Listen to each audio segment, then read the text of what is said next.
तो हरिराम व्यास जी के जीवन चरित्र की एक बहुत सुंदर घटना कि जब उनको रास का दर्शन हुआ, बहुत ध्यान से सुनिए, सब लोग बैठ जाओ बस। श्री हरिराम व्यास जी को जब रास का दर्शन हो रहा था तो रास में एक लीला हुई। श्री हरिराम व्यास जी को जब अपने जीवन के अंत काल में रास का दर्शन हुआ मानसरोवर पर, तो रास में एक लीला हुई कि ठाकुर जी और किशोरी जी में आपस में एक कंपटीशन हुआ।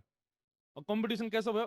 हरिराम व्यास जी देख रहे हैं और किशोरी जी और ठाकुर जी कह रहे हैं चलो अब दोनों में होड़ होएगी कौन बढ़िया नृत्य करके दिखाएगा। पहले ठाकुर जी आए तो ठाकुर जी ने आकर के अपने हाथ नहीं हिलाए, केवल पैरन से ही ऐसा नृत्य किया कि वो पैरन के नृत्य देख करके, वो पैरन की चाल देख करके, पैरंग की त्रिभंगता देख करके जितनी सखी थी सब जय जयकार करने लगी। ठाकुर जी ने नृत्य किया, अब बोले किशोरी जी अब आप करो। किशोरी जी आई तो किशोरी जी अपने हस्त हाथन से ही नृत्य कर रही हैं, पैर नहीं चला रही हैं। ये नृत्य कला में ऐसा होता है, जब आप शास्त्रीय नृत्य देखेंगे तो वहां पैरों से ही नृत्य होगा, हाथों से ही ध्वनि निकालेंगे, ऐसी ऐसी एक्सप्रेशंस बनाएंगे, वो वैसे नृत्य का स्वरूप चल रहा था।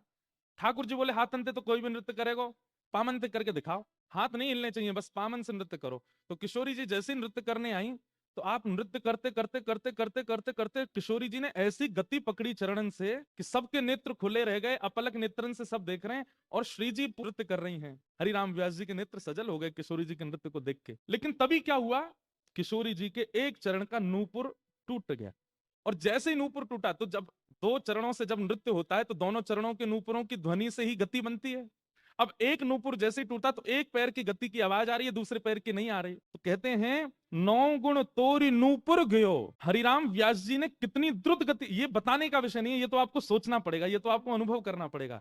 हरिराम व्यास जी ने वही गति पकड़ी जिस गति से किशोरी जी नृत्य कर रही हैं, और पीछे जाकर के अपने जनेऊ को, ब्राह्मण जनेऊ पहनते हैं ना, जनेऊ को पकड़ करके तोड़ा और तोड़ करके किशोरी जी के नूपुर को, नृत्य करती हुई किशोरी जी के पीछे चलते चलते ही उस नूपुर में अपना जनेऊ पिरो करके बांध करके किशोरी जी के पैर में बांध दिया। नृत्य रुकने नहीं दिया किशोरी जी का।